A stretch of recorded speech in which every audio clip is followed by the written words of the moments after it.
walang higit na ligtas sa ating lugar, sa ating bayan, kundi ang manalangin at panghawakan natin ang salita ng ating Diyos.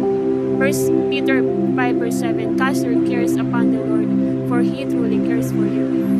Ang ating Panginoong Hesus ay siya po ang Diyos na tunay nagmamalasakit sa atin, sa mga kaibigan, mga kapatid natin, even mga ka-work. Ang pinakamagagawa natin ay ipag-pray natin sila na sila po ay ligtas at i-message natin ang mga mahal natin sa ating mga mahal natin sa buhay at encourage natin sila, or kung meron tayong may tutulong financially ay gawin natin ito ng buong puso. Higit sa lahat ay we need to encourage one another. Now's the time to really seek the Lord from our heart.